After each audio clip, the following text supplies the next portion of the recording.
Las opiniones vertidas en este programa son de absoluta responsabilidad de quienes las emiten y no representan necesariamente el pensamiento de Radio Cajón.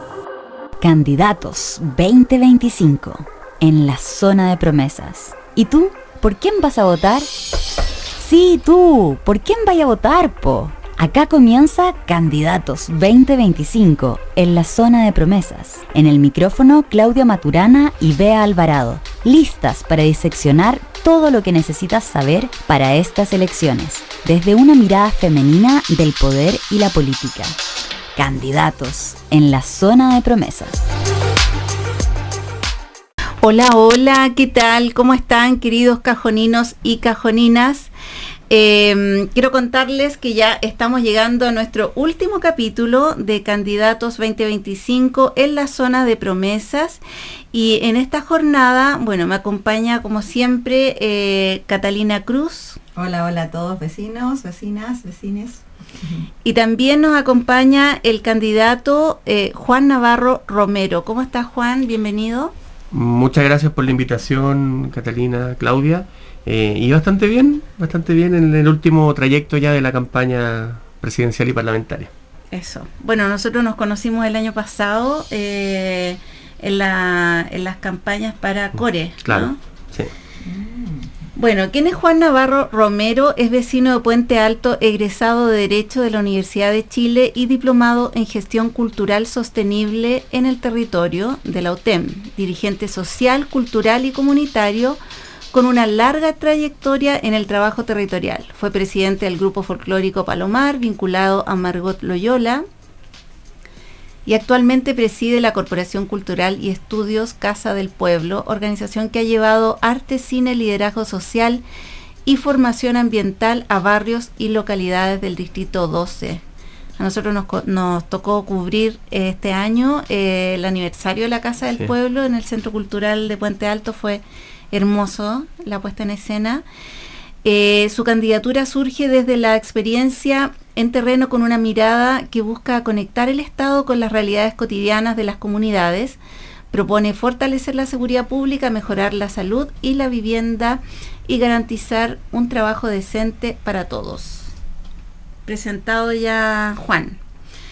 Bueno, en primer lugar me gustaría preguntarte, tú vienes del trabajo barrial y comunitario. ¿Qué es lo que te motivó a dejar el territorio para entrar al Congreso, un espacio que muchas veces se ve alejado de la gente? Precisamente esa es una de las razones por las cuales acepté esta candidatura. Como bien dice Claudia, llevo ya años trabajando en territorio, específicamente, mayoritariamente en la comuna de Puente Alto, generando ciertas acciones culturales en el territorio. Y generando también formación de líderes sociales en la comuna, que es un vacío que tenemos de hace muchos años ya. Y en ese trajín es que hemos recogido muchas experiencias de los vecinos y las vecinas. Y entre esas está obviamente esta desconexión que tienen con la política en general. Quizás, claro, con los municipios un poquito más cercanos, porque son en realidad el primer nexo, pero con diputados, diputadas prácticamente no existe mucho vínculo. Y eso me motiva también a poder traspasar un poco esa experiencia, porque creo que es valioso para la política que llegue alguien que ha estado en territorio, que conoce la realidad y que la vive, porque no solo hay que conocerla, sino que estar ahí en el territorio, atenderse en un CEFAM, mandar en micro, comprar en la feria, no sé, porque tu hijo esté en un colegio en la comuna, y llevar esa experiencia para poder legislar acorde a las necesidades. Eso es una de las motivaciones por las cuales estoy acá, de candidato.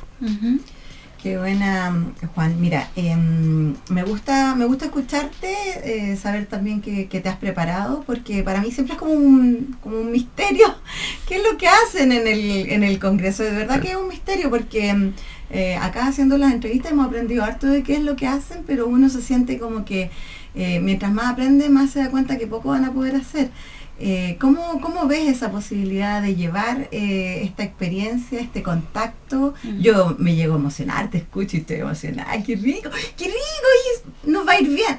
Pero después uno sabe que ese contacto se aleja un poco. ¿Cómo se te ocurre que se puede mantener ese contacto? Mira, lo primero, y esto es una crítica en realidad a la generalidad de los diputados del distrito, hay una semana distrital donde los diputados y diputadas tienen que venir al territorio y reunirse con organizaciones sociales, incluso hay hasta presupuesto asociado a actividades comunitarias. Entonces, la verdad es que en estos 4 años hemos visto muy poco los diputados acá en el distrito. Y claro, más allá de las inauguraciones, porque ahí aparecen prácticamente todos. Cuando se enciende un foco, perdón la expresión, pero se enciende un foco y aparecen todos. Es verdad, es verdad. Pero en el trabajo sistemático es donde falta. Y eso obviamente también después se traspasa al Parlamento, porque ¿qué van a poder plantear allá? ¿O qué grupo de la sociedad civil que tenga alguna inquietud, alguna propuesta, pueda tomar fuerza allá si es que el trabajo no se hace acá? Es difícil poder traspasar eso. Entonces, esa es una de las cosas que yo creo que en nuestra gestión parlamentaria vamos a avanzar, ¿ya? De llevar finalmente las voces del territorio al Parlamento. Pero me hago cargo de lo que dice Catalina en el sentido de que, claro, es un diputado de un universo de 155. Entonces, ¿qué va a hacer uno? Pero claro, ahí uno va a tener que generar la gestión política con los demás parlamentarios. Hay parlamentarios que son de comunas rurales, por ejemplo. Bueno, ahí vamos a tener que generar alguna especie de bancada, por ejemplo, para el transporte público rural, que no existe hasta ahora en la formalidad, pero que tenga un trabajo sistemático. No que una vez al año se acuerden, se junten y hagan alguna declaración pública, sino que más bien lo que vamos a tratar de generar es que se haga trabajo sistemático, con las distintas demandas que tengan los vecinos. Porque a todo esto las demandas que tenemos acá o las necesidades que hay acá son las mismas de los otros distritos, sí, con matices más, matices menos. Y ciertamente es difícil poder generar ese nexo, pero siento que en todo este trajín en que nosotros nos hemos desenvuelto con personas que obviamente piensan distinto a uno, en la gestión política en el Parlamento tampoco va a costar poder desenvolverse con otras personas que no sean de tu partido, de tu sector político, que también es una de las cosas que falta mucho hoy día en política, sí, que hay muchas posiciones encrespadas y muchas veces hay situaciones o quizás planteamientos que pueden estar de alguna forma de acuerdo distintos sectores, pero por temas ideológicos, por temas más, no sé, más de fondo, tratan de no ponerse de acuerdo. Entonces en eso yo creo que también podemos aportar, porque en el territorio hacemos conversar a gente de todos los sectores, y ahí sin ningún tipo de miramiento de si es de derecha, de izquierda, católico, evangélico, nosotros conversamos con todos. Entonces yo creo que también eso puede ser un aporte en esa conexión y finalmente en generar soluciones, que en eso hay que enfocarse, más allá de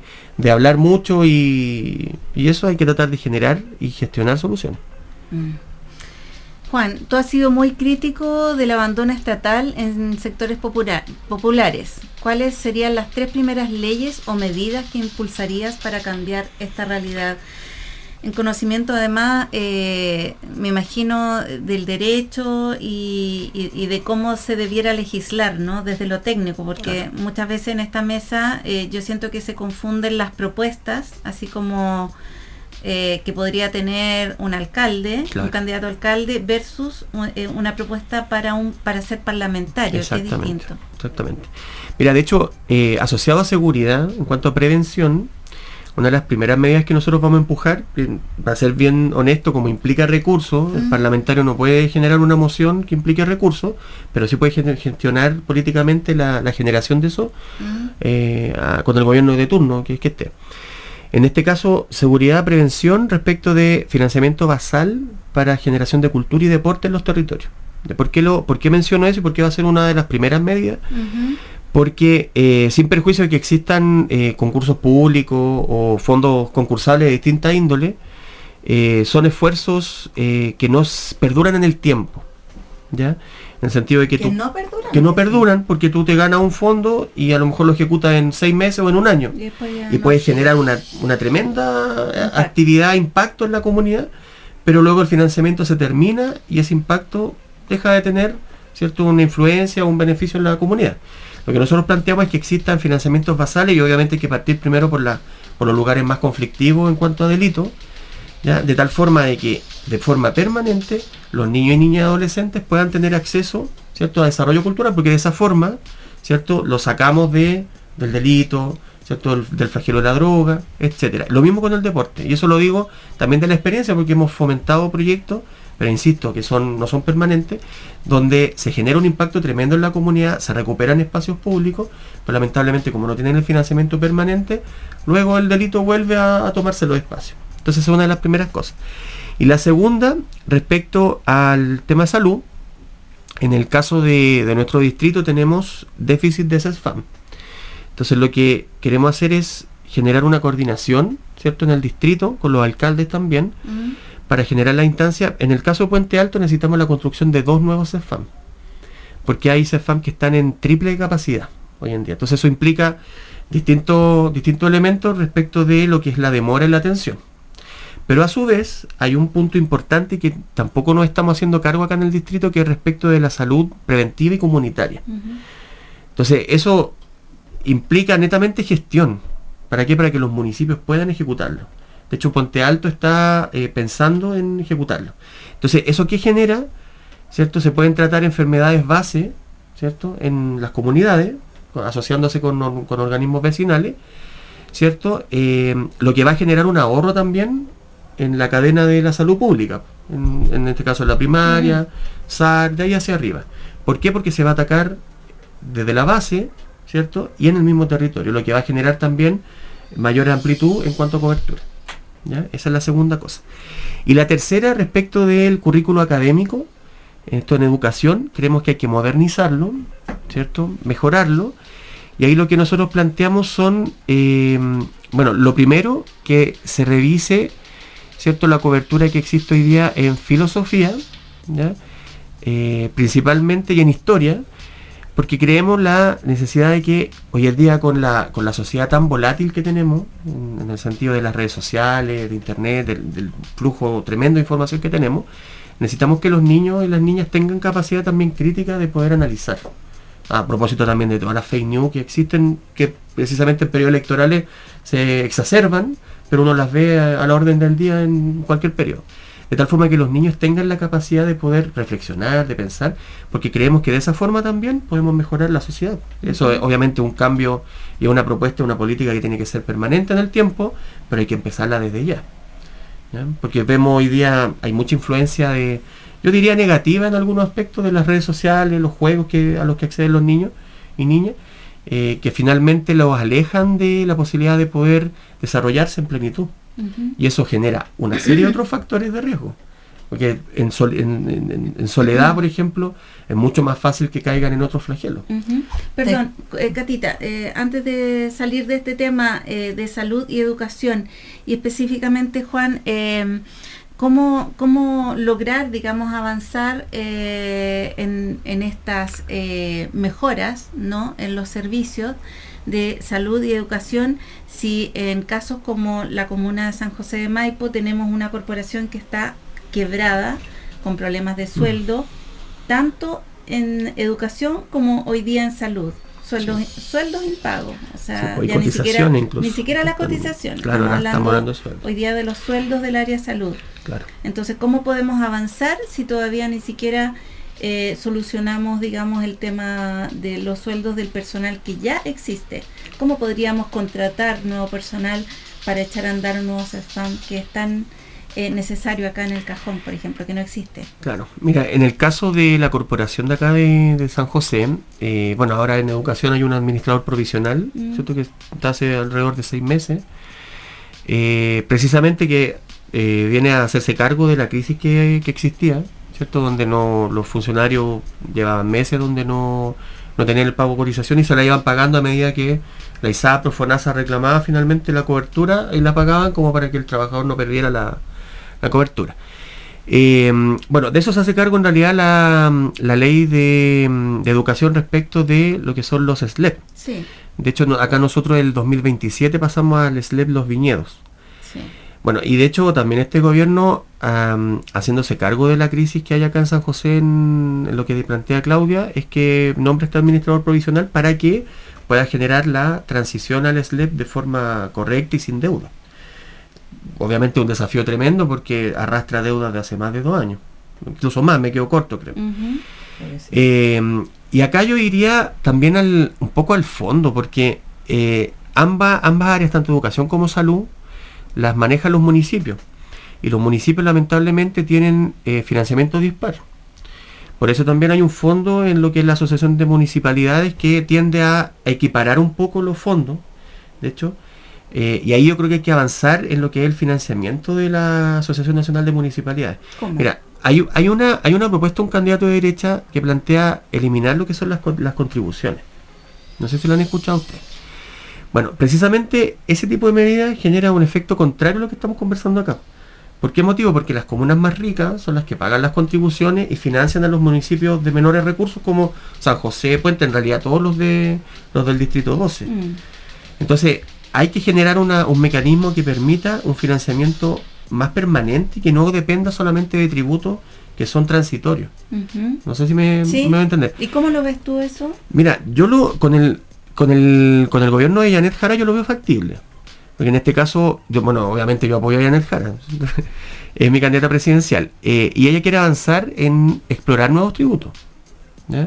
No solamente eso, sino que también plantea la revisión y la fiscalización de tributos que hoy día, o impuestos que hoy día se eluden o se evaden, que también es un tema. Entonces, rescatando todos aquellos dineros que hoy día se están eludiendo y evadiendo, se pueden generar políticas como esta. De lo contrario va a ser muy complejo. Es un tema principalmente de recursos y de voluntad política, ¿ya? Que también es importante mencionarlo. Juan, yo te escucho, me encanta escucharte, estoy muy de acuerdo en muchas cosas, me gusta mucho lo de la filosofía, qué sé yo. Me quedo como una colita preguntando respecto a la parte de seguridad. Me imagino que no estás por militarizar las cosas, ¿o sí?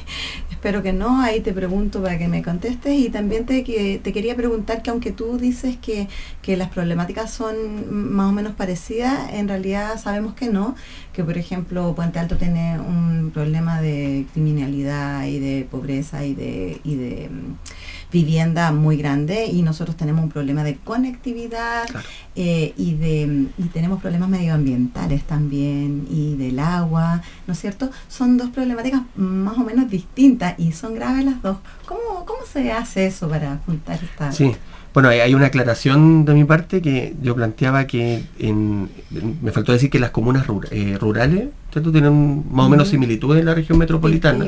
Pirque, San José, por ejemplo, en Melipilla. También hay problemas parecidos acá a estas comunas. Y en el radio urbano es donde precisamente, como dices tú, Catalina, existe el tema, claro, de seguridad, de salud, etcétera. Que ahí podemos comparar las necesidades que tiene Puente Alto, La Pintana, por ejemplo. Y en este caso, en seguridad, lo que yo planteo son finalmente 3 líneas que hay que trabajar de forma simultánea. Que por supuesto, persecución del delito, urgente.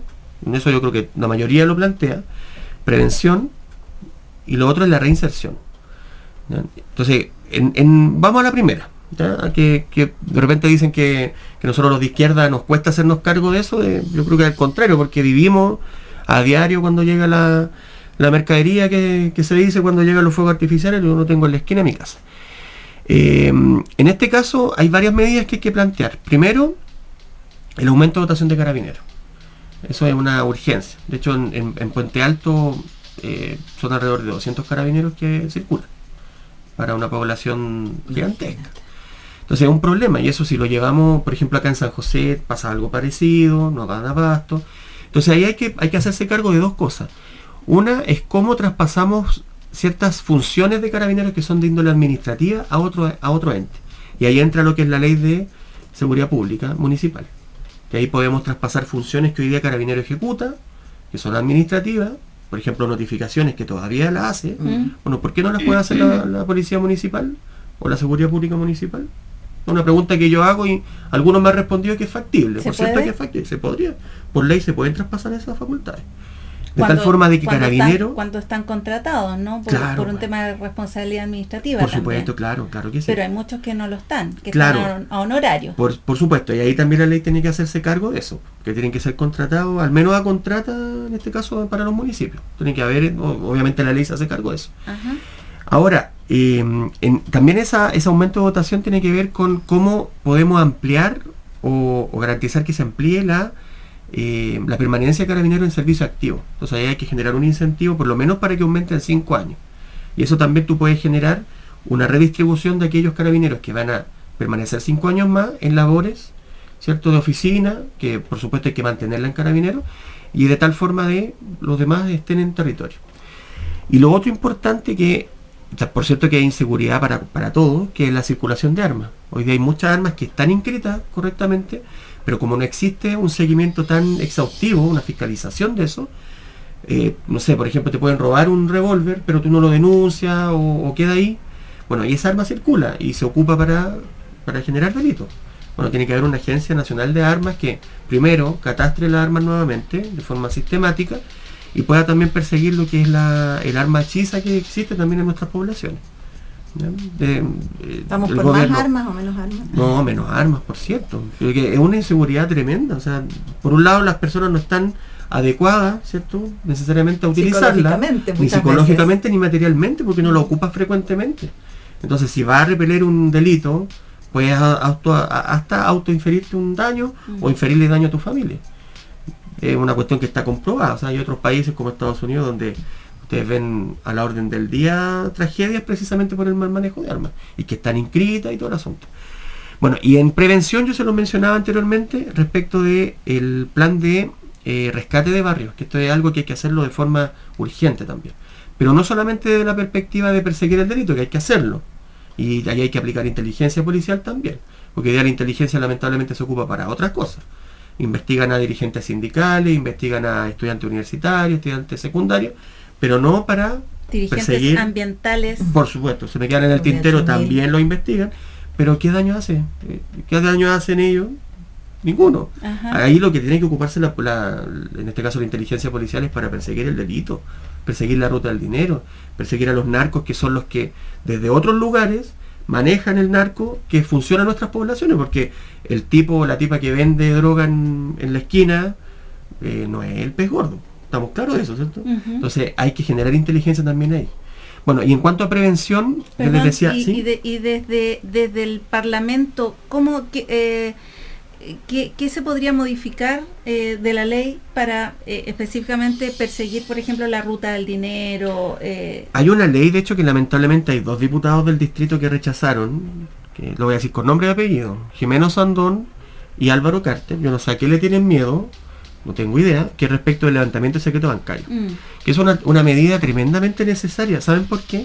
Y de hecho el argumento muy infantil, en realidad muy absurdo que planteaban, era que a las personas le van a revisar la cuenta RUT si es que se aprobaba esa ley. Van a saber si se compraron un helado de chocolate en el supermercado. No va por ahí. ¿Por qué es tan tremendamente importante esa ley? Porque en este caso, cuando existe un delito, ¿cierto?, y se detiene una persona, recién empieza a operar la fiscalía para investigar, ¿verdad? Y ahí van a poder solicitar a través de oficio que se abran las cuentas y van a poder investigar, pero recién ahí. Pero ¿qué pasa en el periodo previo? Por ejemplo, si existiese una inteligencia policial adecuada y persiguen a una banda delictual, la siguen, ¿cierto? Bueno, si se levanta el secreto bancario, la entidad que va a estar a cargo de esto va a poder ver los movimientos, ver si se están comprando un auto, si compraron una casa, o si hay una, no sé, una compra de acciones, porque a todo esto el narco no es que funcione con efectivo.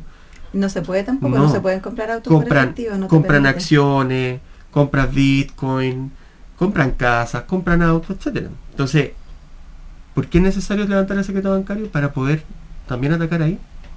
De tal forma que cuando caiga la banda ya hayan antecedentes suficientes. ¿Para qué? Para que aplique la justicia. Entonces hoy día no existe eso. Entonces yo por eso insisto, no sé a qué le tienen miedo.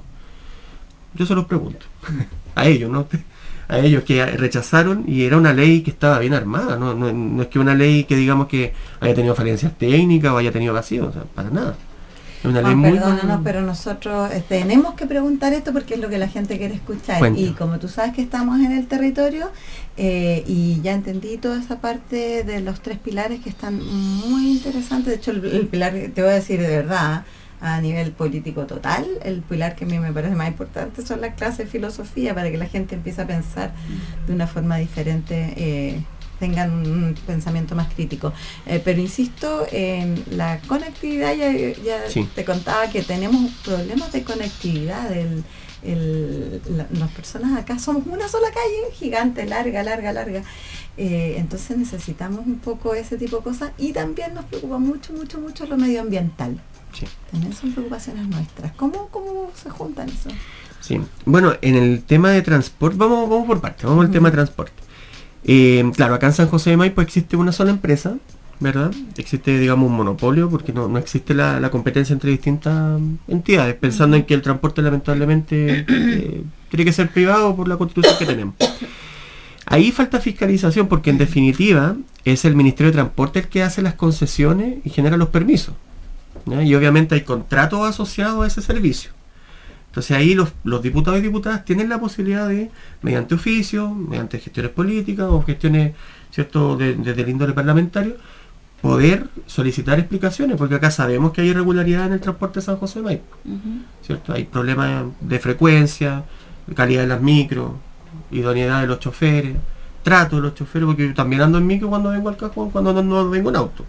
Entonces también sufro eso, que quedan en pan, etcétera. La cantidad de máquinas. Claro, la cantidad de máquinas. O sea, eso está asociado a un contrato. Claro, está asociado a un contrato. Y en el contrato se establecen las bases bajo las cuales ellos adjudican esa licitación. Entonces ahí, como diputado, se puede plantear, o más que plantear, solicitar oficio, primero para conocer el contrato. Yo no sé si será público eso. Yo nunca lo he visto. Puede ser por desconocimiento mío, pero yo no tengo claridad de en qué condiciones está el servicio. ¿Ya? ¿Por qué? Para poder exigir, ¿cierto?, el cumplimiento, que eso yo creo que es la primera etapa. Claro. Porque de una u otra forma, para mí no es concebible que existan las micros como están hoy día. Es muy difícil por la antigüedad que tienen que el contrato lo permita. Pero ¿qué pasa ahí con el ministerio? ¿Dónde está finalmente la figura que primero es el Ministerio de Transporte el que tiene que estar acá, ¿cierto?, fiscalizando que se cumpla el contrato? Y por otro lado los parlamentarios que tampoco están ejerciendo el rol fiscalizador, que es uno de los roles que tiene el parlamentario. Cualquier entidad pública o empresa pública la puede fiscalizar. Puede pedir, en este caso, oficio para saber si está haciendo bien la pega o no. Entonces, yo partiría por ahí.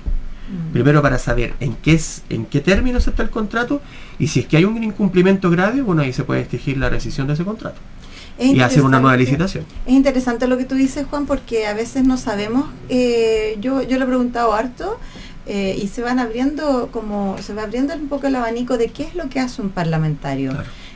Porque esto de entender que tú podrías ser nuestro representante para acusar situaciones que están siendo que no están siendo cumplidas, es bien interesante. Así que, y es súper importante esa conexión, que a veces uno dice, ¿cómo podría yo llegar a ese diputado, a esa diputada, o a ese senador o senadora? ¿Cómo se puede llegar a ustedes? Tu teléfono es público, te puedo llamar a las 3 de la mañana, te despierto la guagua.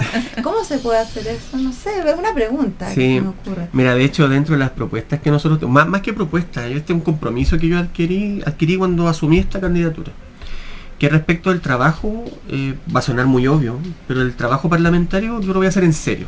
Porque en realidad todos los desafíos que he tomado en mi vida, cuando estudié, cuando me emparejé, cuando tuve hijas, en los trabajos en el mundo privado que he tenido, que han sido de jefatura, qué sé yo, siempre los tomo con la mayor de las responsabilidades, y en este caso el trabajo parlamentario no va a hacer la diferencia. Y en ese sentido, lo que nosotros planteamos es primero la oficina parlamentaria abierta, que hoy día no. ¿Dónde existe una oficina parlamentaria? En otras comunas hay. En el Distrito 9 yo conozco 2 oficinas que están abiertas de lunes a viernes. ¿Los diputados tienen oficina? Sí, pues tienen oficina parlamentaria. ¿No lo sabía? No. Mira, ¿por qué? Bueno, no lo sabía. Porque no está la conexión. Ni siquiera podría saber dónde podría llegar a ver una oficina parlamentaria. Nosotros creemos que esa medida, aunque suene sencillo, es muy valioso, porque cualquier vecino, cualquier organización, de lunes a viernes en horario de oficina, va a poder ir para allá y plantear sus problemas. No va a estar obviamente el diputado, porque a lo mejor yo va a estar en Valparaíso, en sesiones, qué sé yo, pero va a haber alguien que va a estar atendiendo ahí, que es un funcionario que incluso lo paga la Cámara por las asignaciones. Sí. Entonces esa es una primera medida. Y la segunda, no es que el ciudadano tenga que estar detrás del parlamentario, si el parlamentario tiene semana distrital, tiene que generar el trabajo y el acercamiento hacia la comunidad. O sea, es el diputado el que tiene que venir al territorio. Y ahí las organizaciones, obviamente habrá que hacer difusión, vincularse con los municipios, y las organizaciones se enteran que viene el diputado y va y habla con él. Pero yo no concibo eso de que tengamos que estar detrás de la autoridad, sino no podemos estar mendigando atención. Perdóname que lo plantee así como vecino, como dirigente social, pero así uno se siente cuando tiene un problema, tiene una situación que plantear, uno tiene que andar persiguiendo la autoridad. Entonces en eso yo lo doy vuelta.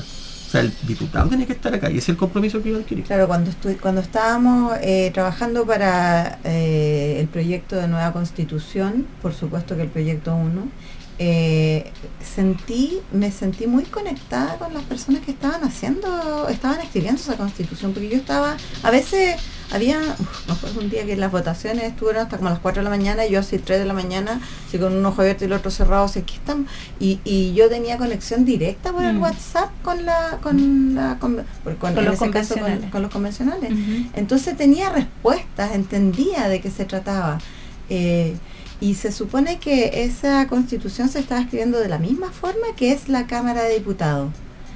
Y yo no siento la misma conexión. Claro. La sentí mucho en ese momento, Sí. y así que espero que eso se genere. Yo de hecho he tratado de que me metan a un WhatsApp donde haya algún diputado o diputada del distrito. No, yo no soy panalegona, para nada, me hago cargo mucho de las cosas, pero es súper bueno saber cuando hay algo puntual que sería importante que se difundiera.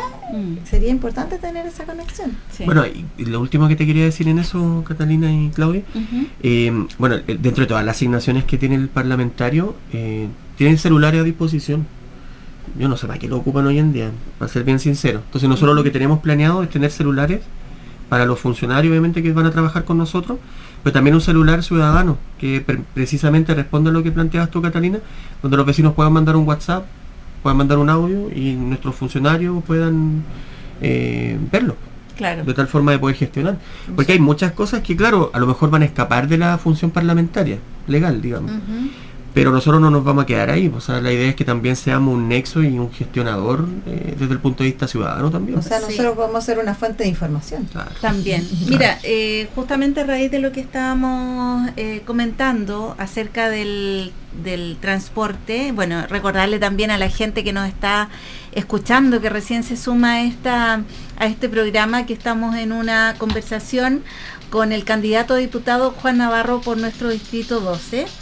Me surgen dos preguntas. Primeramente, se sabe que los parlamentarios pueden solo fiscalizar entidades públicas y no privadas. Hablando de transporte, cuando existe un contrato que ya está en curso con una empresa de transporte, como es Turmaipo, en el caso de San José de Maipo, ¿de qué manera, más allá de pedir el contrato y exigir el cumplimiento de un parlamentario podría llegar a quizás promover la fiscalización del mismo, ¿no? Sí. O sea, ¿cuál sería el hilo, digamos, para llegar a lo concreto de, por ejemplo, hoy día, encontrar soluciones y no esperar a que venga el próximo periodo de licitación o de apertura de contratos, autorizaciones, etcétera? Hoy día es cuando están sucediendo los problemas, ¿ya? ¿De qué manera eso, por un lado? Y por otro también, si es que tú no lo hicieras siendo parlamentario, por más que nosotros te lo solicitáramos, ¿de qué manera nosotros como ciudadanos y ciudadanas podríamos fiscalizar tu omisión o tu negligencia al respecto? Sí, bueno, sobre la primera pregunta, ahí lo primero que se hace es oficiar al ministerio para conocer las bases. Y luego de eso ahí viene la gestión política, son reuniones con el ministerio para poder instar a la fiscalización. Y eso es solamente voluntad política. O sea, tener claridad de la importancia que tiene esa fiscalización. No estoy diciendo que no la hagan, quizás la hacen, pero no, como los ciudadanos no sabemos, no es de público conocimiento, a menos que uno lo pida por transparencia. Como ciudadano uno tiene la posibilidad también. No sabemos en qué términos, si es que se hace, efectivamente está efectuado, pero es el camino. Y obviamente asociado también a la organización civil, porque el diputado solo difícilmente va a poder hacer algo. O sea, ahí se necesita finalmente que la comunidad organizada también esté de acuerdo, esté informada y sea participante. Para que el ministro también lo pesque y lo atienda, ¿no? Claro, porque ahí mira, lo que nosotros hemos visto, por ejemplo, en Coquimbo y La Serena, que hay una conurbación que tenía conflicto, pues no estaban licitadas las micros, porque una capital regional estaba la escoba. Bueno, acá tampoco están licitadas, acá hay autorizaciones, tipo taxis, claro, Uber. Exactamente.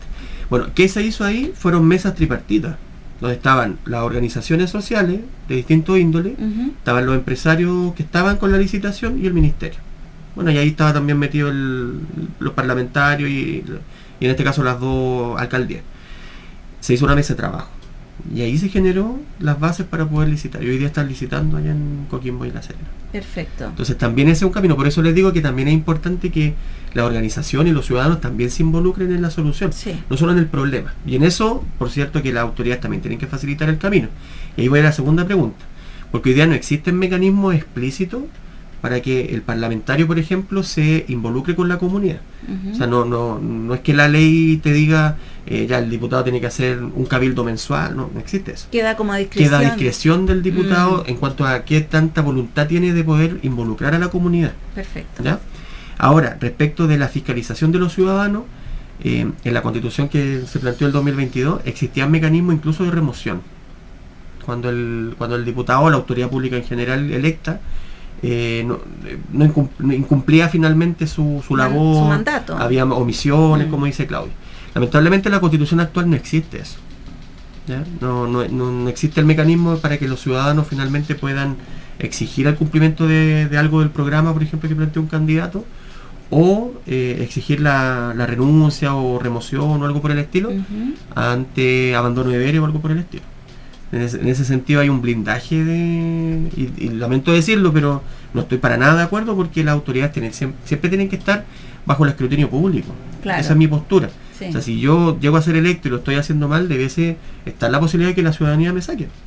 Entonces, Eso bueno, ahí debiese un poco estar. estaría la explicación de por qué vemos a los parlamentarios y parlamentarias que una vez electos se ausentan en el fondo de territorio, Claro. y sobre todo más aislados como Pirque, San José de Maipo. Claro, exactamente. Me parece interesante escucharte porque me estoy enterando de nuevas cosas que hacen los diputados y las diputadas, así que está interesante.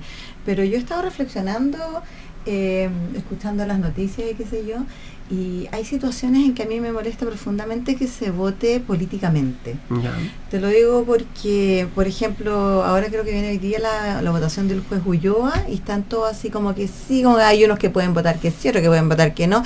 Y yo de repente dije, pero es que el voto tiene que ser ético.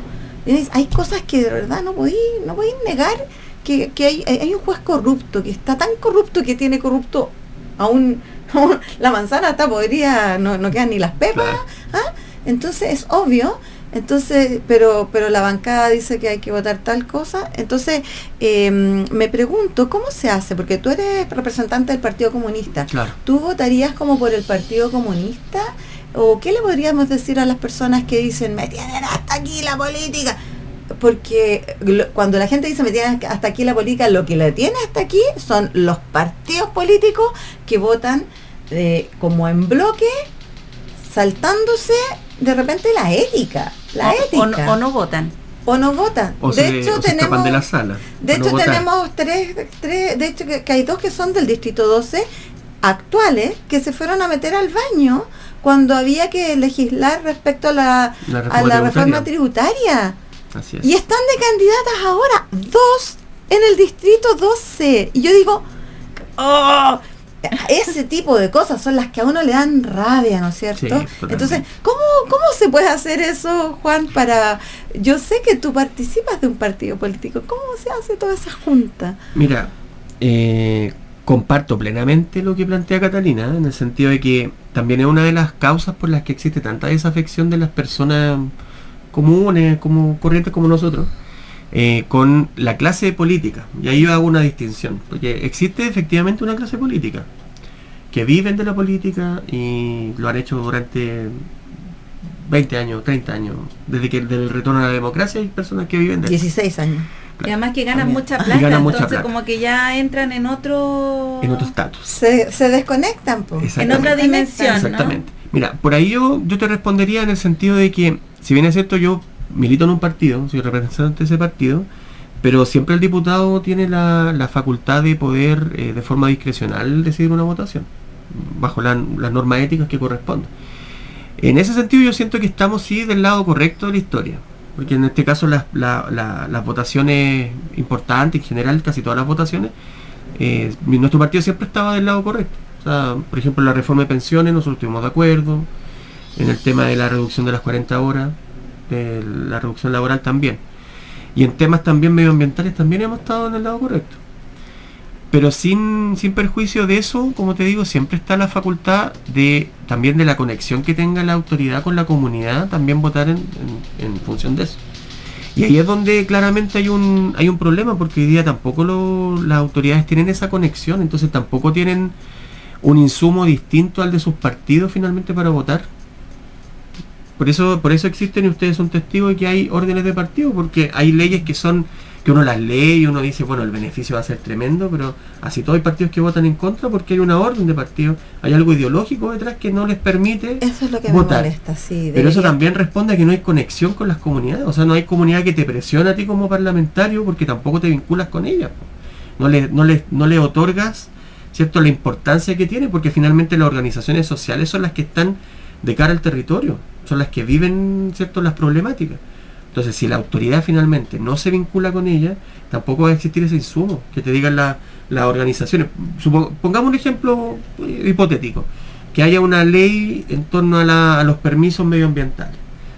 Yo creo que si soy diputado y me voy a vincular con el territorio, acá las organizaciones medioambientales me van a presionar, por ejemplo, para rechazar una ley que flexibilice en demasía la permisología. Claro, lo ¿cierto? que hace que va separando en distintos proyectos más pequeños, un proyecto gigante lo separa en proyectos pequeños para que, no, es que esto es un proyecto pequeño, entonces no tiene que estar bajo las normas de declaración ambiental o qué sé, no, porque, y al final sabemos que es un solo proyecto, pero se lo pasan, nos engañan. Entonces por eso soy tan enfático en ese compromiso de conexión con el territorio, porque siento que con eso finalmente el diputado también va a tener una obligación ética, ¿cierto?, de al vincularse con la comunidad también escucharla, ¿cierto? No solamente el vínculo por el vínculo, sino que escuchar, generar una escucha activa, y a través de esa escucha activa también generar las propuestas y, por cierto, orientarse también en cuanto a qué votar y qué plantear en la Cámara. O sea, claro, uno siempre va a tener una postura personal, ¿cierto?, que se la va a plantear a la comunidad, tal como lo estoy haciendo ahora cuando hago campaña. Pero eso también tiene que generar un proceso también de enriquecimiento con la comunidad. No puede haber una imposición, ¿cierto?, vertical de mi parte hacia la comunidad. Entonces, en eso yo creo que el mecanismo, insisto, que no existe como que te fiscalice la comunidad, no existe en la Constitución ni nada, pero uno por un deber ético tiene que flexibilizar. Bueno, quisiera saber, Juan, ¿qué es lo que hay detrás cuando el partido te dice, tú dices tal cosa y el partido te dice, vas a votar eso, si no te voy a comer, o no sé. O sea, mira, nosotros a Boric lo vimos con poleras que decían no al TPP-11, y nuestra primera gran decepción fue cuando se votó el TPP-11 y él aprobó el TPP-11. Eso a mí hasta el día de hoy me duele y me cuesta de repente confiar en la humanidad. Ahora, por supuesto que sé que si yo misma fuera la Presidenta de la República, seguramente yo misma tendría que lidiar con presiones. Con las presiones, claro. Y tal vez yo misma me decepcionaría a mí misma, pero ¿cómo podemos decepcionarnos lo menos posible? Digo yo. Yo quisiera saber qué monstruo es el que está atrás tuyo, Juan. Mira, desde el 11 de marzo vengo y les cuento. Porque en realidad yo siempre me he vinculado al territorio, pero digamos desde el mundo voluntario, ad honorem. Nunca he sido funcionario del Estado, ni nada por el estilo. Me vinculo mucho, por cierto, por lo que hago, pero mi ámbito ha sido siempre en el ámbito privado. Bueno, lo que Entonces, no hemos dicho hasta ahora, sí, es que Juan Navarro va por el pacto Chile Unidad y milita en el PC, el Partido Comunista. Juan, me gustaría preguntarte que justamente el Distrito 12 combina comunas urbanas y rurales, que tenemos realidades totalmente distintas y problemas distintos. Como San José de Maipo y Pirque. ¿Cómo se logra representar a ambas realidades desde una misma agenda parlamentaria? Recién tocábamos justamente el problema ambiental, que si bien afortunadamente siento yo con los años acá en el Cajón del Maipo han emergido muchas organizaciones ciudadanas que de algún modo han logrado como controlar la acción de las grandes empresas presentes en el territorio. Siempre está el fantasma, ¿no? De la destrucción de glaciares, humedales, el cuidado del agua, del caudal ecológico del agua, que es un bien clave, imprescindible para la vida y del cual depende el 70% de la provisión de la región metropolitana. O sea, no es menor lo que ocurre en nuestro territorio. ¿Y de qué manera tu cabeza, en el fondo, como parlamentario, podría estar atenta a todas estas necesidades que son tan diversas? Sí. Mira, lo primero decirte que dentro de la estructura de equipo que tenemos en nuestra cabeza de ser electo, tenemos pensado una persona específicamente para San José y Pirque para que pueda ver la realidad rural. Uh-huh. Entonces, esa es una de las formas que nosotros encontramos finalmente para poder mantener esa conexión y obviamente haciéndonos cargo de los matices que tiene vivir en el campo, en un lugar rural. ¿Persona idónea? Idónea, por ¿O supuesto. escogida por, No, idónea. por cuoteo político? Mira, nosotros el equipo lo estamos pensando desde la experiencia finalmente, porque a todo esto por el compromiso que yo estoy adquiriendo con la comunidad, necesito gente que sea idónea en la función. Entonces no puedo traer a los amigos, ni por más amigos que sean míos y los quiera mucho, pero si no va a dar el ancho no puede estar en mi equipo, es así de tajante. Entonces esa es una de las formas que nosotros tenemos pensada para poder tener el vínculo constante con la comunidad de Pirque y San José, que tienen una realidad, digamos, similar en algunos casos, y en las particulares que planteaba Claudia del tema ambiental, y en Pirque hay otras también, que esta misma persona también esté vinculada de forma periódica, porque va a ser un trabajo como cualquier otro, de lunes a viernes, donde va a tener que venir a territorio, reunirse con las organizaciones, mientras yo voy a estar en Valparaíso en las sesiones, uh-huh. Y en la semana distrital es donde finalmente se van a abrochar las reuniones y las propuestas, etcétera, pero va a haber una avanzada de trabajo que va a tener que hacer esta persona. Entonces, esa es una de las primeras formas que en realidad quizá otros lo hacen, no tengo idea, pero nosotros encontramos en la conversación que hicimos, proyectándonos también a un resultado positivo, uh-huh. Para poder hacer eco, porque sabemos las diferencias que existen con las comunas de Puente Alto, La Florida y La Pintana. Y por cierto, también vamos a tener gente en esas comunas, porque también hay que ver las realidades locales para poder hacer frente. Uh-huh. De esa forma lo queremos afrontar. Hay una última pregunta que... Hazla tú, Clau, la 10. A ver, la 10. Es que no la entiendo bien. Dice, si llegaras al Congreso y en 4 años los vecinos de Puente Alto y La Pintana, por ejemplo, no sintieran cambios reales, ¿qué autocrítica estarías dispuesto a hacer? Buena pregunta. En ese sentido yo soy súper autocrítico, soy muy autoexigente, no diría que llego a ser perfeccionista, pero quizás sí, pero me gusta hacer las cosas bien. Entonces por eso también adquiero el compromiso de mantener el contacto con el territorio. Uh-huh. Pero si no llego a dar el ancho, yo doy un paso al costado para la próxima elección. Así de tajante. En mi vida en general soy así, no es que sea blanco y negro, pero si uno desde la autocrítica ve que el trabajo no lo hizo, no aportó a la comunidad, uno tiene que revisar el tema de la reelección. Uh-huh. Y ahí yo sería implacable conmigo mismo. No tengo problema en decirlo, no iría a la reelección. Si no hice la pega, no voy. Además, bueno, tocamos tangencialmente el tema del dinero, ¿no? El dinero muchas veces como que cambia a las personas, que muchas veces los conocimos como dirigentes vecinales, súper cercanos y todo, pero ya el segundo año como que aparece otro personaje que está se suben a un auto más alto en otro nivel, ¿no? De repente el tema del dinero es bastante complejo en ese sentido, y como que, o sea, yo lo vivo acá en la radio, pasan de ser dirigentes a autoridades y más que servidores públicos, es como que incluso el equipo los trata así como famosillos, ¿no? Entonces como que los protegen y llegan a una onda distinta. ¿Qué opinas tú acerca del sueldo del parlamentario? Yo sé que es complejo porque desde que tú te postulas es algo con lo que tendrías que estar de acuerdo. Pero claro. ¿Cómo has pensado sobrellevar un poco ese dilema, no? Buena pregunta, están buenas las preguntas en la entrevista. Mira, les cuento así, pero muy brevemente, qué hacía o qué hago en mi vida laboral. Uh-huh. Yo les comentaba que he sido jefatura en distintas empresas, y eso para los que no entienden como el ámbito en el que uno se mueve, que al final uno sigue siendo un trabajador, por más que gane, no sé, X y otro gane menos, uno sigue siendo un trabajador.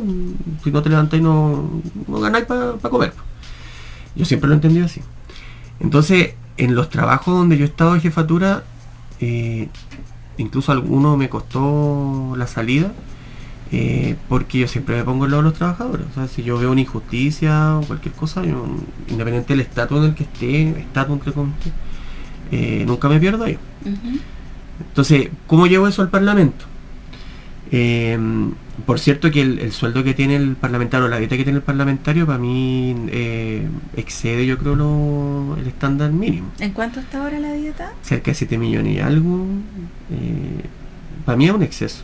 O sea, yo soy partidario de que se rebaje, a la mitad por lo menos. ¿Ya? Y si efectivamente contaras con esa dieta, ¿qué harías con ese dinero? Aparte de vivir.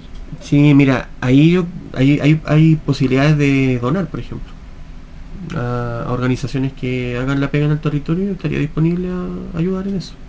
Perfecto. Por supuesto.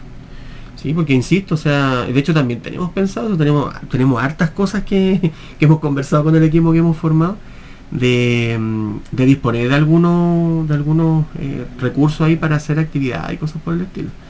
Pero siempre bajo la ley, por cierto, para que no me vayan a retar porque estoy diciendo esto, pero obviamente siempre ha ajustado la ley, que se pague el impuesto que corresponde y todo el asunto, como corresponde, por supuesto, pero en eso sí estoy disponible. Y ojalá se baje la dieta para el próximo periodo. O sea, hay que legislar. Yo sé que obviamente como se les va a tocar el sueldo a personas que han estado décadas viviendo de esto, difícil que accedan. Y ahí yo creo que hay de todos los sectores políticos que van a estar en contra. Pero hay que bregar para hacerlo. Hay que bregar, porque es un escándalo que hoy día tengan, ¿cuántas veces? Como 12 veces el sueldo mínimo. Sí. Es para revisarlo. Y además todas las asignaciones, que sabemos que no van al diputado, pero es plata que sale del erario nacional. Claro, no es como el trabajador común que tiene que financiarse su traslado, Claro, su exactamente. alimentación, su todo. Ahora igual, aquí igual hay un punto que si nosotros superamos los sueldos del sistema privado, hay una cosa ahí que se le exige, porque nosotros te vamos a exigir muchísimo si tú llegas Yo al encantado. Parlamento. Yo encantado que me Te exijan. vamos a exigir por todos esos millones que te van a pagar, te lo vamos a exigir, Las caras. ¿no es cierto? Pero de repente nos estamos viendo que en el sistema privado también hay unas injusticias enormes a los niveles salariales. Entonces, claro, yo entiendo que a la gente en general le ofende el sueldo de un parlamentario, pero tal vez para que la gente tuviera una calma también debería, así como pasó con la Marcela Cubillo y los 17 millones por mediodía de no trabajo en la Universidad de San Sebastián, y que le costó la elección de alcaldesa. de alcaldesa en Las Condes. La gente se enojó, hasta en Las Condes se enojó. Es muy importante que la gente se empiece a enojar, por lo menos para mí es muy importante que la gente se empiece a enojar con los sueldos del sistema privado, Sí. que se empiece la gente a enojar, porque la gente no sabe. Supieran cuánto viajan, cuánto gastan, se empezarían a enojar más con el sistema y no tanto que le pidamos solo al diputado, que también es bueno porque es un poco ofensivo. O sea, yo jamás he tenido esa cantidad de plata, créemelo. Claro. Pero Yo tampoco. entonces es ofensivo para Sí, la gente en claro que general, sí. pero los sueldos son ofensivos. Los sueldos del sistema de las cúpulas privadas en Chile son ofensivos. Claro, o sea, tanta Y sería- diferencia finalmente son resulta ofensivos. indignante, ¿no? Como para que la mayoría de los chilenos y chilenas que no alcanzan a llegar a fin de mes o a cubrir necesidades básicas, resulta indignante, pues vivir en un país tan desigual, ¿no? Y además, bueno, tratándose de parlamentarios que se pagan con plata de todos nosotros más encima. O de la gente que está más empobrecida, ¿te fijas? Entonces, eso es lo que de repente molesta sobre todo cuando no hacen bien la pega, cuando se dejan de relacionar con los territorios, etcétera. ¿Estamos listas para el Sí, juego? hemos pasado más o menos por ¿Hay un todas. juego? es que- Sí, hay un juego. Chuta, ya. Mira, nosotros tenemos un juego al más estilo de Sábado Gigante. ¿En ¿Te acuerdas de serio? ese Sí. programa? El disparo usted o espero yo. Sí, algo así. Nosotros te vamos a invitar a jugar a la tómbola. Tenemos una tómbola aquí ¿Ya? bastante rústica, Ya. pero que funciona. La tengo que hacer girar, ¿cierto? Sí. Ya. Y van a salir algunas preguntas sorpresa para Juan Navarro, Vamos a ver. candidato a diputado del Distrito 12. ¿Qué número va a salir? Número El 2. Mira qué casualidad. 2. El número de Janet Jara y la posición que yo llevo en mi lista. ¡Oh! Mira qué Uy, bien. perdón, esto es un presagio parece. ¿Desarrollo turístico con grandes cadenas o turismo sustentable con identidad local? La segunda alternativa. De hecho, es una de las cosas que hay un reel que vamos a lanzar el jueves de San José, que habla precisamente de eso, de cómo podemos, desde el rol también parlamentario, se puede fomentar el turismo, pero que sea sostenible y con las comunidades. Pensando también en el resguardo de la naturaleza que existe acá en el Cajón y que repercuta a toda la región metropolitana. Tú lo planteabas respecto de la reserva del agua. Sí. Bueno, es una de las muestras, pero totalmente la segunda. ¿Y de qué manera, así desde el trabajo parlamentario, han pensado quizás como equipo ya proponer alguna Ahí lo que nosotros le vamos a proponer al alcalde, iniciativa? porque hay que trabajarlo obviamente con el municipio de San José, es que generemos una mesa tripartita. ¿Ya? Porque acá hay muchos emprendedores turísticos, que hay algunos que, bueno, la mayoría yo diría, que son amantes de la naturaleza y están incluso hasta involucrados en las organizaciones Sí, ambientales, casi todo. Sí. Que estén ellos participantes, y también hay que invitar al resto de privados que están acá en el territorio. Sí, por las cámaras. Las cámaras, etcétera, y las autoridades. Y de esa forma generar alguna propuesta para el Cajón. Pero hay que hacerlo de forma tripartita. Ujú. Sobre lo mismo, siempre esto se lo planteamos a todos los candidatos que han pasado por acá. Hay un problema que tiene que ver con la población flotante, que lamentablemente el Estado no mira y que nos lleva a ser como una sobreintervenida por un lado, y que no cuenta con los recursos municipales para poder atender esas necesidades que se generan en términos de accidentabilidad, retiros de residuos, ¿no? Sobre todo en espacios naturales como los lechos de ríos, esteros, quebradas, etcétera, y un montón de otros temas, incivilidades. Tenemos la misma duración de lunes a viernes que la de los fines de semana, y la situación el colapso es muy de las distinta. vías, Sí. Sobre todo en temporadas altas. Claro. ¿Cómo han visto esa situación de la población flotante? De hecho es un punto que hay que abordar en esta mesa, ¿ya? Porque yo lo que planteo es que desde esa mesa tienen que existir propuestas a las distintas autoridades que corresponden. ¿Sí? Pero una de esas es cómo se hace cargo finalmente porque acá yo siento que hay a ver, ¿cómo decirlo para que suene bien, suene correcto? Bueno, hay mucha gente que viene acá al Cajón, que viene de Puente Alto, del Gran Santiago, de regiones, precisamente para conocer el Cajón, ¿cierto? Pero que no tiene la conciencia del cuidado que requiere el Cajón del Maipo. La cultura de montaña. La cultura de montaña no la tiene. Mm. Entonces de esta mesa también tiene que salir una iniciativa en esa línea, de educación y de fomento del cuidado. Porque lo contrario, si se genera una apertura, por ejemplo, turística, que yo creo que es positivo para el Cajón, va a generar empleo, va a generar recursos, pero si no va acompañado de eso, vamos a generar un desastre también acá. Que ahora lo vemos en menor escala cuando, como dice Claudia, no sé, pues hay una nevazón y vienen todos los santiaguinos acá con el monito de nieve y todo. Me sumo porque me encanta también venir conmigo.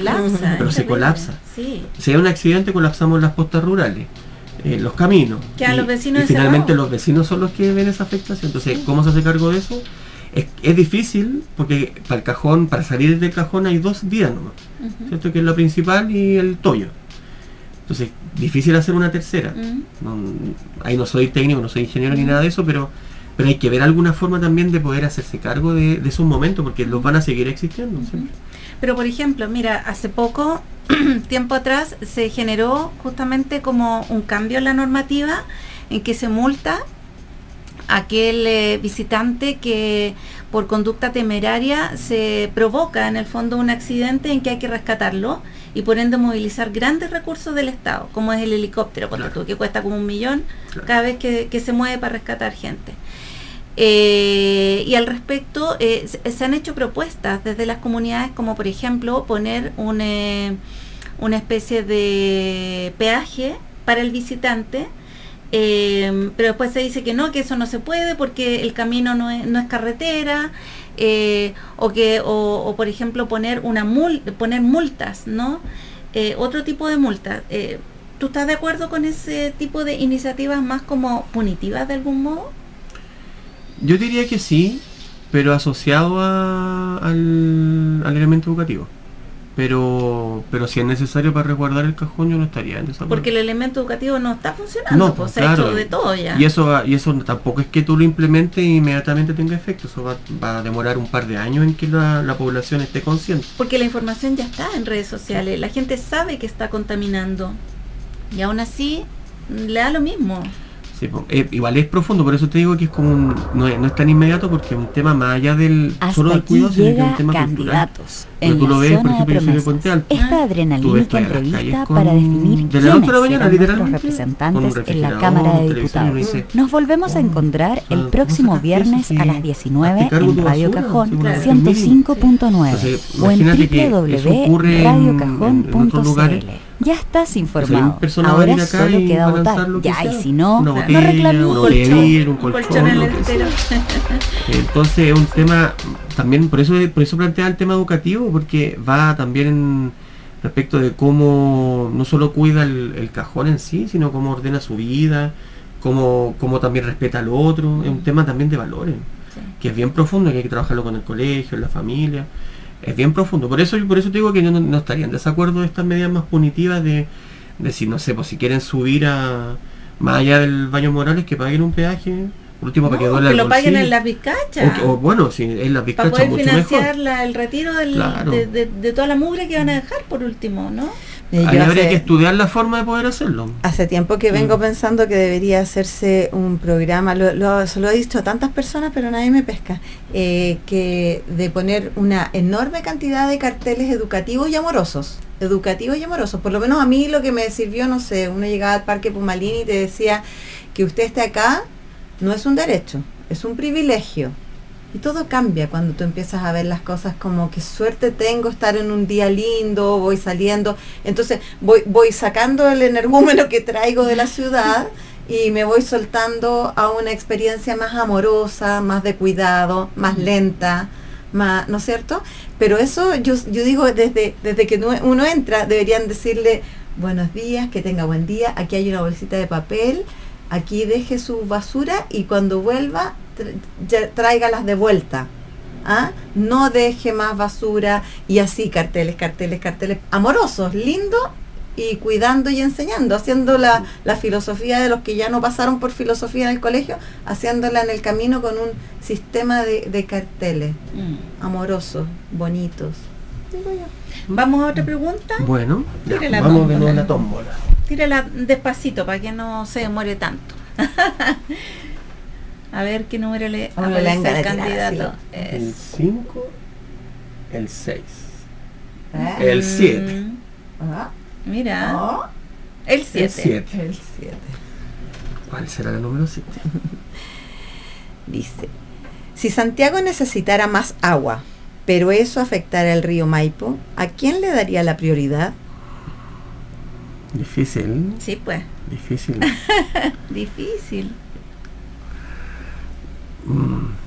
A ver, repítame la pregunta. Nada, no la entiendo. Si Santiago necesitara más agua, pero eso afectara el río Maipo, ¿a quién le daría la prioridad? Esta pregunta te la estamos haciendo porque quiero que sepas que existe un contrato de aguas andinas que le da preferencia total a Santiago en caso de que faltara el agua, nos cortarían el agua a nosotros. Sí, sí, lo Nosotros sé. sabemos que ese contrato existe. Bueno, ahí yo me preguntaría primero, ¿para qué se necesita esa agua? Porque la mayor cantidad del consumo de agua no necesariamente es de las personas, Para las empresas, claro, para procesos productivos. para procesos productivos. Entonces ahí yo preguntaría, bueno, más que preguntar, me encargaría de que se pueda reducir ese consumo de agua, porque insisto, no es de las personas. No sé si se acuerdan ustedes la campaña de dúchate en 5 minutos, 3 minutos. Decía, bueno, Una tontera es una eso. tontera, porque una empresa, no sé, porque tiene que enfriar los procesos productivos con agua, gasta millones de centímetros cúbicos de agua sin ningún problema y eso se desperdicia. Pero de todas formas yo privilegiaría el cajón, pensando en eso, porque ese aumento de consumo no va a ser por las personas, va a ser porque las empresas crecieron y de forma indiscriminada.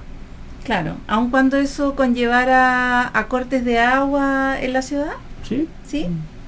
Porque tenemos que concientizarnos si el agua no es, o sea, digamos que podría ser eterna, pero si la seguimos depredando, eso va a ir disminuyendo cada vez más. Entonces, Lo que pasa es que la conciencia hay que generarla a golpe o... Sí, pues ya estamos en un contexto, Claro. Ya estamos en un contexto de complejo. escasez. si Claro. nosotros Hídrica. estaríamos en la situación de que nos cortarían a nosotros para que a Santiago no le corten, la gente en Santiago, lo sé, no tiene conciencia. Nosotros cada vez que abrimos la llave, ¿sí o no, Claudia? Estamos así como que abrimos la llave y la apagamos al tiro. O sea, nosotros, pero olvídate, yo junto ropa para hacer el lavado, que sea, no sé qué. Jamás voy a regar con una manguera porque me puedo morir. ¿Cómo se te ocurre? El agua potable no es para regar. No, eso es solo el agua de riego cuando hay. Entonces, pero en Santiago no tienen esa No. conciencia, entonces debería ser un poco más, Claro. más compartida Sí, la, da la la sensación carga. que el hecho de estar como desconectados de los afluentes de las aguas genera en el citadino la sensación de que siempre va a haber, que basta solo Sí. con pagar la cuenta y abrir la llave. Entonces, como que, ay, sí, es mi agua, ¿no? Yo la pago. Ya, pero ¿y qué va a pasar cuando se acabe Claro. la fuente? Claro que sí. Es difícil. Por eso yo planteaba el tema educativo, que se aplica como a muchos ámbitos. Yo sé que hay campañas, pero de repente son insuficientes. Porque tampoco son impactantes. No generan un impacto significativo para que la población también cambie el switch. Ujú. Pero insisto, ahí también hay que meterse con las empresas. La minería, por ejemplo. Y a nivel de las empresas, ¿qué se puede hacer en materia parlamentaria para controlar un poco eso, no? Si hubiésemos cambiado la constitución, Lo lloremos. tendríamos más facultades. Claro que sí.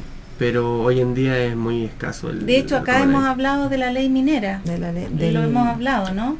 del código minero, que del está código por minero. sobre el código de agua. Claro que sí. O no sé si no hay un código de agua, Sí, pero sí, hay un sí, código de agua. el sí, código sí. minero está por sobre el código de agua. Claro, sí, bueno, en Es todo muy ámbito loco. se privilegia la exploración minera, claro. Incluso son dueños de la napa subterránea donde se explora. Claro. Ahí se puede generar un cambio, ¿Sí? claro que sí, pues, desde el rol parlamentario. Pero en cuanto a fiscalizar a las empresas privadas, no se puede.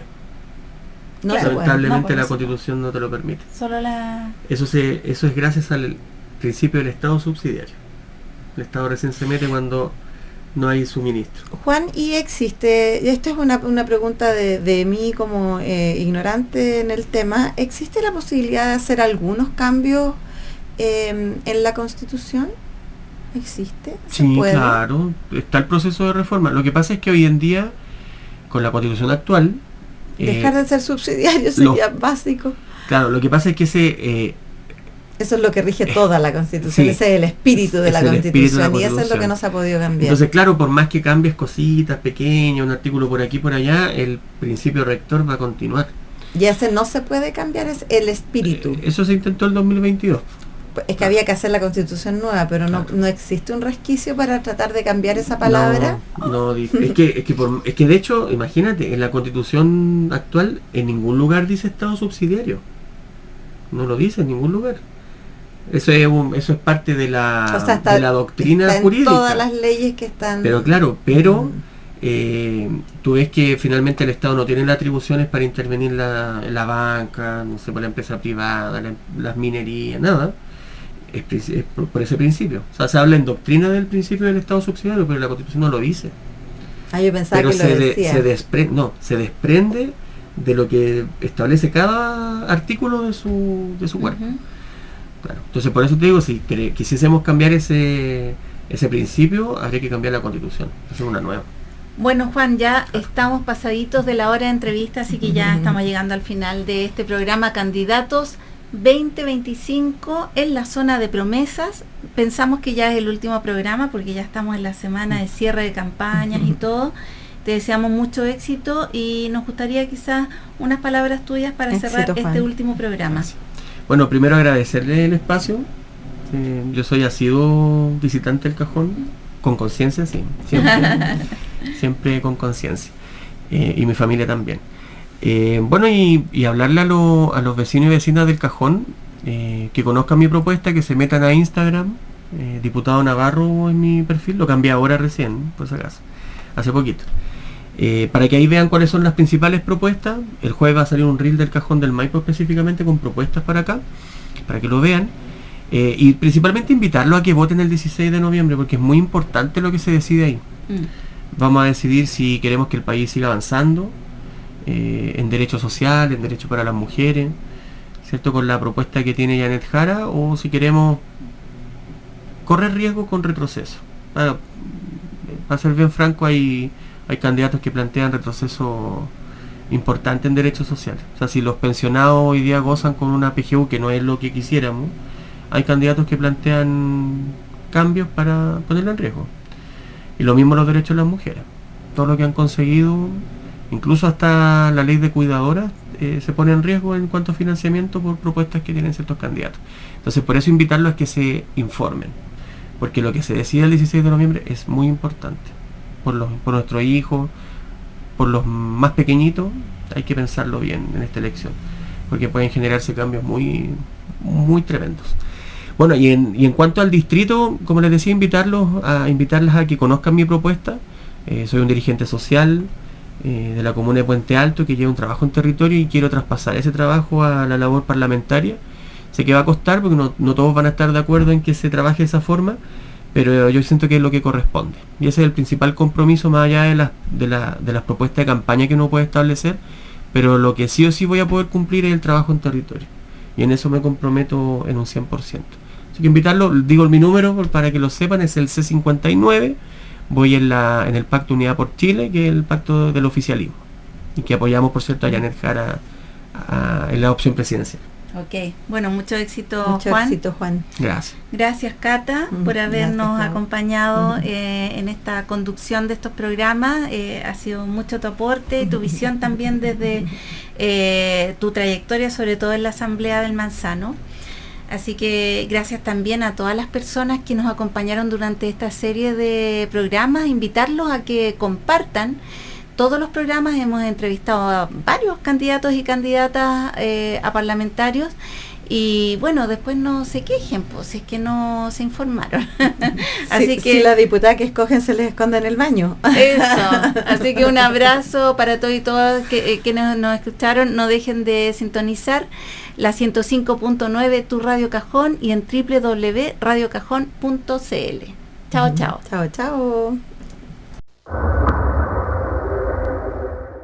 Hasta aquí llega Candidatos en la Zona de Promesas. Esta adrenalínica entrevista para definir quiénes serán nuestros representantes en la Cámara de Diputados. Nos volvemos a encontrar el próximo viernes a las 19 en Radio Cajón 105.9 o en www.radiocajón.cl. Ya estás informado. Ahora solo queda votar. Ya, y si no, no reclamís, po.